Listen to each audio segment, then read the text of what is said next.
Selamat sore, Sore. Kat. Mungkin bisa dijelaskan terkait hari ini kan katanya Kat mengisi seminar option trading ya. Mungkin Betul. bisa dijelaskan nggak sih Kat awal mula kenapa bisa mengisi seminar ini? Oke.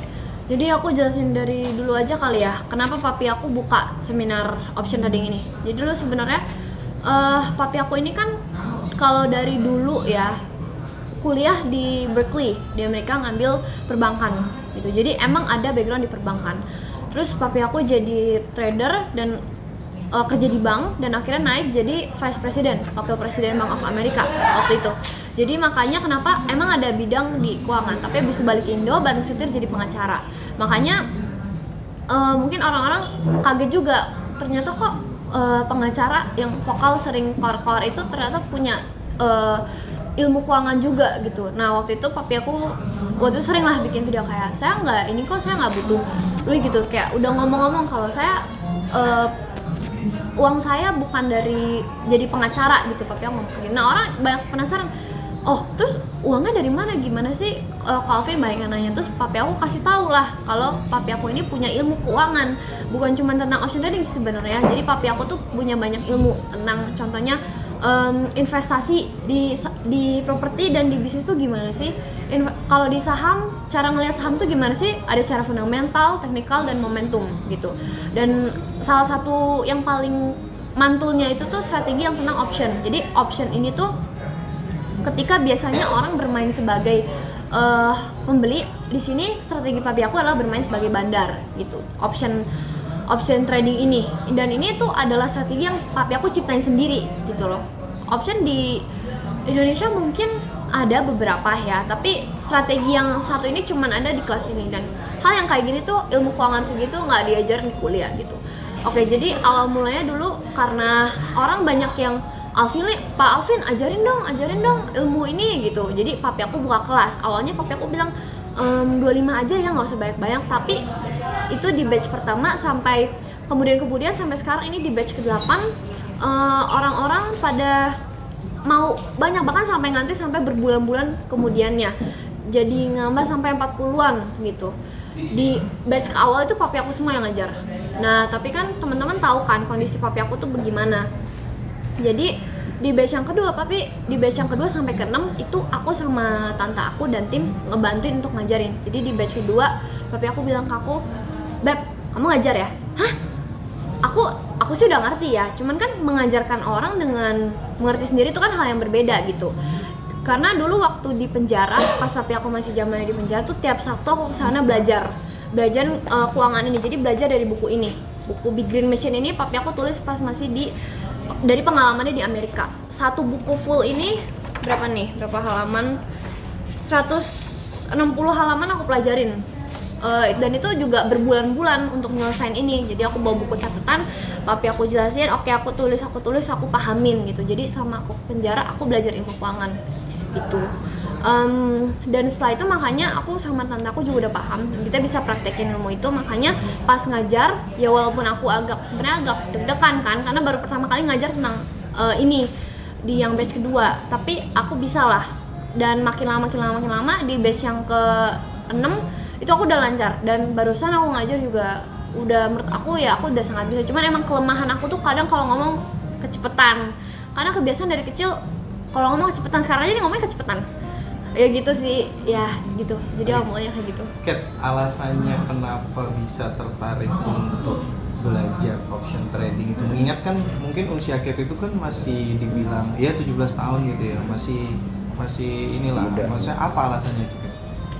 Ya awalnya kan aku nggak tahu ya kayak gini, cuman kan yang namanya orang, kalau aku dengar dari papi aku nih, Beb, ilmu ini kamu pasti kamu pasti untung, dan sampai sekarang belum pernah ada kerugian. Buktinya ini sampai sekarang dari orang yang selalu datang ini selalu untung dan belum pernah ada rugi yang ikut training kelas ini, kalau bermainnya sesuai dengan strategi yang diajarin.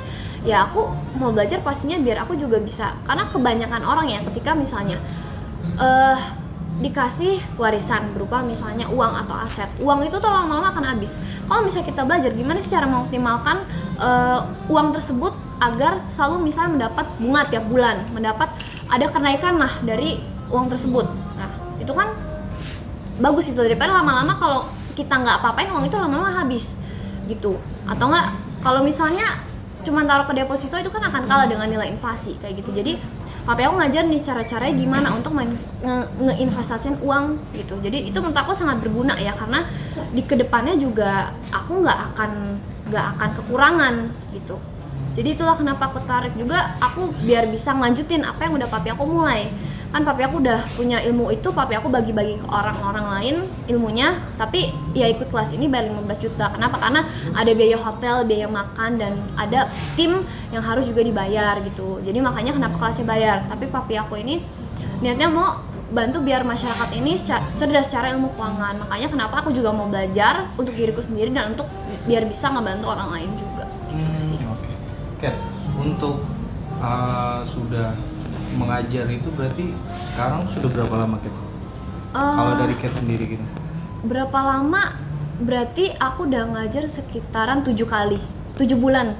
Jadi ini kan setiap bulan ada selama 3 hari. Jadi satu bulan ada 3 hari, satu bulan lagi ada 3 hari, satu bulan lagi 3 hari. Jadi seminarnya berlangsung 3 hari, gitu sih. Ada kesulitan nggak sih, Kat? Maksudnya ini kan mengingat dari rentan usianya juga kan variatif nih, ada yang ya 20, 40 gitu. Mungkin dari Kat sendiri ada kesulitan nggak? Aku sih sebenarnya ketika mengajar nggak ada kesulitan, cuman yang tadi aku bilang kelemahan aku kalau ngomong kecepatan. Tapi aku bilang, Beb, kamu tuh ngomong cepet banget, takutnya nanti mereka nggak ngerti kayak gitu.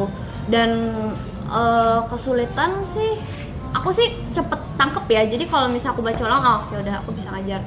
Tapi lebih ke rasa percaya diri misalnya kan, karena yang aku ajarin tuh kan orang-orang yang usianya dewasa, sekitaran umur 20 sampai 50, ada yang 60-an.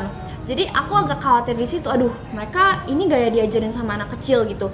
Tapi sebenarnya itu bukan aku yang kayak gimana, karena papi aku di awal yang di batch kedua itu papi aku bilang, Beb, kamu belajar biar bisa ngajar gitu. Terus jadi aku kayak ya udah, aku lebih khawatir aja mereka, pandangan mereka kayak kok gue diajarin sama anak kecil, gue umur segini kok anak kecil ngajarin gue. Cuman kayak lebih nggak pede sih awalnya, tapi kayak ya sekarang mau gimana lagi, aku harus lanjutin kan gitu sih.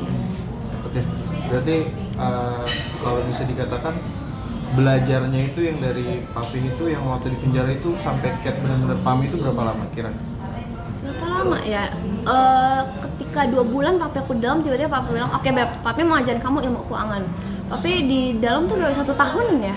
Kurang lebih 1 tahun 2 bulan ya? Ya sekitaran 1 tahun lah, tiap minggu aku sana aku belajar. Tapi enggak 1 tahun juga sih, karena setelah ini buku udah selesai, papi aku kayak ngajarin aku juga tentang ilmu hukum setelah itu gitu. Sekitarannya 8 bulan, 9 bulan lebih lah di dalam aku belajar ya seminggu. Berarti ini bentuk warisan dari papi juga ya, bisa dikatakan ya, maksudnya mengajar ya, maksudnya sebelumnya kan papi yang mengajar, sekarang digantikan oleh Kat. Iya, biasa sebenarnya aku termasuk privilege ya, orang yang punya privilege. Kenapa? Karena ada ilmu. Bapak aku emang bidangnya di bidang perbankan, jadi bisa nurunin ilmu yang aku. Kalau cuman menurunkan uang dan warisan yang lama-lama akan habis, ya lama-lama habis dan bisa aja aku jatuh miskin. Tapi karena yang diturunkan ilmu, aku bisa terus mengembangin gitu. Jadi aku sangat beruntung sih gitu. Nah, ngomongin soal menyayangi almarhum Alvin gitu ya, mungkin Kat sendiri ini sebagai anak gitu, bagaimana sih perasaannya gitu melihat sosok Alvin ini yang mungkin bisa dikatakan ya banyak sekali membantu orang kecil, dan sekarang Kat juga merasakan gitu sebagai anak itu, gimana bentuk rasa kasih sayang Kat kepada almarhum Alvin sendiri? Gimana ya? Aku sih sebenarnya tiap kali, aku sih nggak, sebenarnya tuh akhir-akhir ini waktu di awal ya aku sedih banget ya kehilangan papi aku nangis tiap hari. Tapi setelah itu aku coba buat nggak mikirin, karena kalau aku mikirin aku jadi sedih. Jadi kalau lagi ngelakuin kegiatan lain kan aku juga masih ada ujian, sekolah lain-lain. Terus apalagi ini aku harus belajar juga buat training dan lain-lain. Aku mencoba untuk nggak mikirin dulu, karena kalau aku mikirin aku jadi sedih dan akhirnya jadi nangis gitu. Jadi aku mencoba untuk menjalani hari-hari aku tanpa memikirkan papi aku gitu, karena tiap kali kepikiran sedih gitu. Jadi aku mencoba untuk nggak dipikirin gitu sih. Dan aku kadang kepikiran sendiri, bisa kayak misalnya biasanya nih kalau ada papi pas lagi option training, papi lagi duduk, biasa tuh aku sama tante pesenin bakmi gitu lain-lain, terus kadang papi di sini aku samperin papi, terus aku peluk. Tapi sekarang nggak tahu mau meluk siapa gitu, ya gitu sih, kayak hari-hari jalan aktivitas nggak ada papi aku gitu, rasanya nggak nyata sih, ya gitulah ya. Tapi untuk sekarang tuh udah mulai ini nggak sih, terbiasa gitu, maksudnya kayak ya udah ngejalanin hari tanpa papi gitu. Aku sih pas apa ya, aku tuh ketemu papi tuh jarang, biasanya cuma malam. Kalau weekday itu malam, papi baru pulang kerja kayak ke kamarnya, papi halo gitu, iya kenapa nak gitu. Terus kalau weekend aku seringnya sometimes spend time sama papi tuh pas weekend makan bareng, terus nonton bareng, jalan-jalan kayak gitu. Jadi kalau untuk hari-hari biasa aku masih merasa normal, tapi kadang pas malamnya itu, karena malam biasanya aku datang ke papi, aku cium, aku peluk gitu, tapi sekarang nggak ada gitu, jadi rasanya sedih gitu sih ya, itu. Seberapa bangga sih Kat punya papa seperti almarhum Alvin Lim sendiri? Aku sih bangga banget ya, karena walaupun papi aku meninggal, tapi yang ditinggalkan itu adalah legasinya ya gitu kan, ada nama baiknya, dimana papi aku sering membantu banyak orang. Kalau misalnya orang-orang ngebawa tentang papi aku, tentang apa ya, dibilang papi aku sering ada pernah nyerang orang dengan kata-katanya tuh bagaimana, menurut aku itu hal yang wajar dalam berperang, karena ini kan kita lagi ngomongin tentang hukum gitu kan. I'm fine, I'm no problem with that. Kayak misalnya waktu itu ada pengacara senior ya, Bapak Hotman, bikin story lah, kan nyinyirin papaku juga ikut nyinyirin balik, walaupun sebenarnya mereka berdua ini nggak ada lagi lawan kasus satu sama lain, tapi aku kayak ya udah, orang mereka sama-sama nyerang, ya udah, I'm fine, it's okay gitu. Kalau menurut aku ya itu sih, dan aku bangganya tuh karena walaupun papi aku waktu itu banyak dihujat orang, karena waktu itu lagi nanganin kasus invasi Bodong Indah Surya, banyak yang hujat, lu kok malah marah-marahin institusi gitu, lu kok ngejelekin institusi gitu, banyak yang kayak gitu. Tapi papi aku tetap mencoba untuk mencapai itu, dan akhirnya setelah papi aku keluar terus, walaupun orang banyak yang hujat, tapi akhirnya ya itu berhasil kasusnya, kasus terbesar itu yang papi aku tangani. Jadi aku sangat bangga dengan legacy yang ditinggalkan. Kalau misalnya orang bilang, wah ini mirip sama bapaknya, justru aku seneng banget. Tapi sebenarnya aku nggak mirip sama papi aku kalau menurut aku ya. Tapi kalau misalnya orang bilang aku mirip, aku seneng, aku anggap itu sebagai pujian gitu sih, gitu. Kayak terakhir mungkin ya bisa dikatakan kan kemarin juga sebelum papi meninggal kan juga menangani kasus yang sampai sekarang juga masih menjadi polemik ya, gitu. Yang sampai sekarang juga belum ada ujungnya, belum ada titiknya. Mungkin dari Kat sendiri menilainya kayak gimana, Kat? Kalau itu sih setahu aku ya, kantor udah nggak nanganin kasus itu lagi ya. Jadi kalau tentang hal itu aku nggak begitu paham, mendingan tanyanya langsung ke LQ, ke kantor gitu sih. Dan satu lagi, kayaknya aku belum bahas ya tentang dasar dari option ini. Mungkin siapa tahu teman-teman ada yang penasaran. Oke, jadi tadi aku juga udah interview di yang Cumi, tapi aku belum bahas juga, jadi aku bahas ini nggak apa-apa ya. Jadi orang-orang tuh banyak yang nanya, sebenarnya aku kan sebelumnya ada bikin video kan tentang kelas ini, tapi mungkin kurang jelas atau bagaimana. Jadi perbedaan dari option dan saham ini, saham itu kan biasanya kita memiliki. Contoh misalnya saham, kita beli saham BCA, berarti kita memiliki saham tersebut. Kita mau jual itu kapan aja terserah, tapi biasa orang tuh beli pas lagi rendah, jual pas lagi di atas tinggi. Kalau option ini itu dia bukan memiliki, jadi option itu sebenarnya adalah perjanjian jual beli dengan harga tertentu dan batas waktu tertentu. Jadi harganya itu bukan harga pasar, ada yang namanya strike price dan ada expired date. Dimana aku beri contoh lah, dalam option ini sebenarnya adalah strategi yang tidak mungkin, yang sampai sekarang belum ada yang rugi sampai sekarang. Untung terus sampai sekarang. Itu untungnya sekitar 24% sampai 48% setahun gitu. Karena ini adalah strategi yang diciptain sama papi aku sendiri. Nah, jadi aku ada pemain dan ada bandar. Jadi dalam kelas ini kita ajarin gimana cara jadi bandar, tapi kita juga ajarin jadi pemain. Jadi terserah mereka mau ikut ke yang mana. Tapi kalau dari kita ya ikutin yang jadi bandar, karena kalau jadi pemain itu bisa rugi. Oke, jadi aku jelasin sedikit ya. Dalam option itu ada yang namanya buy put, buy call, sell put, sell call. Aku jelasin aja lah tentang buy put nih ya. Buy put. Buy put itu adalah contohnya ada nih kontrak dibikin. Kalau buy put itu dia adalah pemain.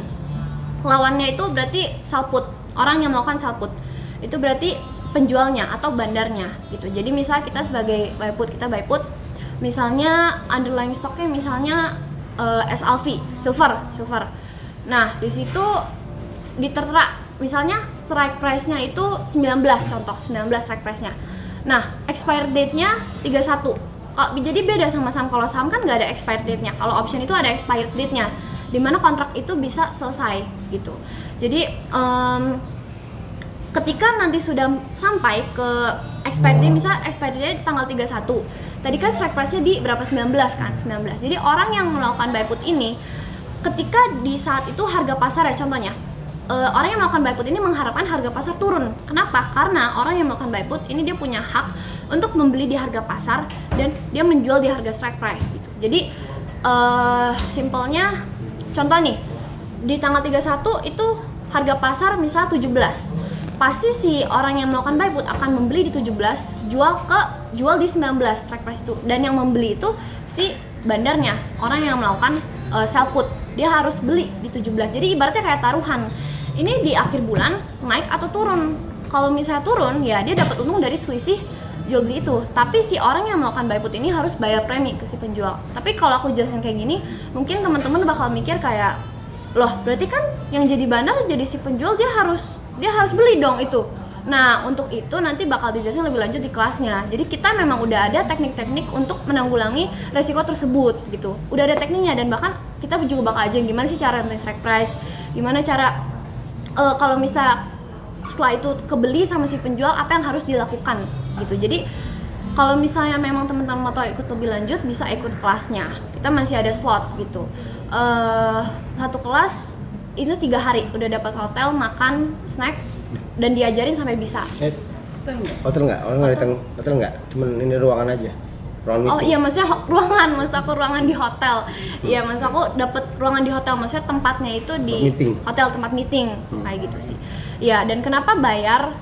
Karena ya yang aku bilang tadi, ada kita bayar hotel kan, ruang meeting gitu, dapat makanan, dan ada tim yang juga akan membantu sampai teman-teman tuh nanti bisa trading sendiri lah gitu. Jadi kita open for edukasi gitu, walaupun kita membantu tapi ya ilmu itu mahal, karena papi aku sendiri dapat ilmu ini dari pengalaman ya selama kerja jadi banker gitu sih. Kat, balik lagi Kat soal prestasi Kat analisa Kat ini ya kan, notasi untuk pembicaraan masalah buku, masalah pembukuan atau keuangan yang Kat tadi jelasin ya kan, itu bisa notasi itu terpikir dari mana sih Kat? Maksudnya segampang itu mengungkapkan dengan beda umur yang kita anggapkan masih belia lah, tapi bisa menjelaskan dengan pasif itu gimana Kat? Apa emang benar Kat itu dari awal kenal seorang bapak itu bisa mengambil ilmu dari sisi itu juga Kat? Apa gimana Kat? Maksudnya gimana ya? Aku nggak ngerti pertanyaannya. Analisanya itu jelas gitu loh. Kat bisa nangkep itu semua gimana dengan cepet ya kan. Kat sendiri kan umurnya baru berapa nih gitu, maksudnya Om itu. Kalau waktu netizen pada tanya juga kayak iya. Secepat itu dan sepintar itu. Secepat itu Kat bisa nangkep ilmu yang diturunin sama Papi di lewat buku ini. Kat cepet banget nangkepnya gimana gitu. Kalau itu kalau pas kecil sih ya, aku tuh sebenarnya kalau orang masih kecil sih biasanya orang nganggepnya orang itu masih kecil berarti bodoh gitu. Mungkin kebanyakan orang nganggepnya kayak gitu, kayak misalnya masih SD. Kalau SD ya mungkin kesadaran dirinya masih kurang. SMP SMA ya udah mulai pinter. Kalau menurut aku sih, aku ini jujur sebenarnya biasa aja. Karena kalau misalnya aku lihat teman-teman aku nih, aku kan sering ikut lumayan sering lah ikut lomba-lomba debat. Aku kalau ngeliat orang-orang di situ pinter banget, dan aku ngerasa apa gitu. Jadi kalau menurut aku, orang-orang yang kayak bertanya, ini kok anak ini bisa pinter, dia baca teks ya, dia dieksploitasi sama orang ya, dan lain-lain, dia diajarin ya. menurut aku mereka mainnya kurang jauh karena banyak anak-anak yang jauh lebih pintar daripada aku tapi nggak pernah terpapar aja sama sosial media gitu sih. Oke. Tapi Kat sendiri dalam berkarir sampai umur nanti sudah dewasa, untuk hukumnya sendiri tetap mau mendalami atau untuk nanti terjun bantu orang masyarakat? Oh iya, aku tetap dalamin ke hukum, jadi aku bisa ngebantu di dua-duanya kan, di hukum dan di keuangan gitu. Karena emang itulah papi aku harus lanjutin apa yang papi aku mulai. Perjuangan papi aku tuh harus aku lanjutin. Aku nanti bakal ngambil 2 langsung kuliah, jadi aku ngambil bisnis sama ngambil hukum 2 itu. Jadi ya aku bisa melakukan dua-duanya. Om Putra, spill dikit dong Bang. Bang Abang kan juga ngikutin almarhum cukup lama lah. Iya. Selama mengikuti almarhum Apin Lim sendiri melihat sosok si anak di sini gimana Pak? Melihat dari sosok anak di sini. Kat Lim ini, kalau selama saya kenal Kat Lim salah satu yang ini ya pinter ya, ya smart people juga, dia cepet nangkep apa yang diajarin sama Ko Alpin ke dia tuh cepet banget. Ya. Kalau kata Ko Alpin, Kat Lim ini jelmaan saya versi wanita bang, dia bilang gitu. Apa yang saya ajarin cepet dinangkap karena waktu di penjara saya sendiri saksinya karena kan saya sering besuk Ko Alpin tuh di sana. Dia sama Cipio juga belajar tuh tiap hari kesana kita nggak belajar buku tiap hari kan paling pesen makan atau gimana kan gitu. Cepet Kat sendiri nangkepnya cepet banget. Ya kan dibanding gadis-gadis usianya dia buat diajarin kayak gini mungkin kalau kita seumuran pusing kali ya bang ya. belum tentu bisa nangkep cepet kalau dia cepet banget nangkepnya nih. Makanya sekarang udah bisa ngajar juga karena sebelum Pak Alpin meninggal juga dia juga udah ngajar juga di ini. Tapi cuman beberapa segmen ngajarnya nggak full. Kalau sekarang full Kat, kamu ngajar ya? Sama aja. Sama aja.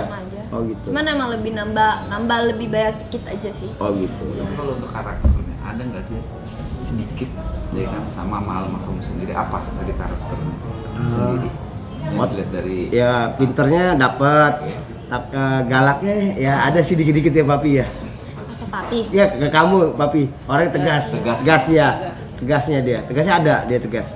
Dia kalau nggak suka dia, sama kayak Ko Alpin gitu. Kalau udah nggak suka. Mau gimana juga kan, gitu. Tapi intinya abang sebagai mengenal almarhum juga dan sekarang juga mengikuti jejak seorang anaknya. Ada titik kesedihan nggak sih? Wah sedih lah bang. Saya ikut dari Ko Alpin udah lama dari 2020, ya kan. Banyak ya suka dukanya, kenangannya banyak ya kan. Temen cerita, dia bos saya juga, mentor saya juga ya kan. Temen curhat ya kan. Yang sering ngajarin saya juga ya kan. Ngebilangin kalau kita manusia kan nggak luput dari salah bang ya. Ya pasti kalau ada salahnya Ko Alpin suka negor apa gimana gitu bang. Jadi abang juga sendiri ikut berkarir dan artian memang dari kecil dia sempat juga gak ketemu ya bang ya, ketemu sama anak sendiri bang. Siapa? Si Apin Lim almarhum sendiri jarang ya untuk ketemu anaknya kan. Oh, Tadi sorry. Kalau weekday tuh jarang. Kalau weekend kita selalu bareng. Tapi kalau weekday emang jarang. Pulang tuh dapat biasa dari si selalu malam. abangnya sendiri. Oh. Ini yang jarang. Kalau ketemu sih sering kita sering makan bareng juga kalau weekend ya. Ya kan weekend om. Kalau weekday weekday ya jarang. Kalau weekday kebanyakan sekarang saya yang nemenin Ko Alpin kemana-mana. Ada kasus di mana di luar kota saya yang ini nemenin kadang ya sama istrinya juga. Kalau istrinya nggak bisa saya yang nemenin. Sampai kayak kadang minum obat juga saya yang kasih juga Ko Alpin. Tuh.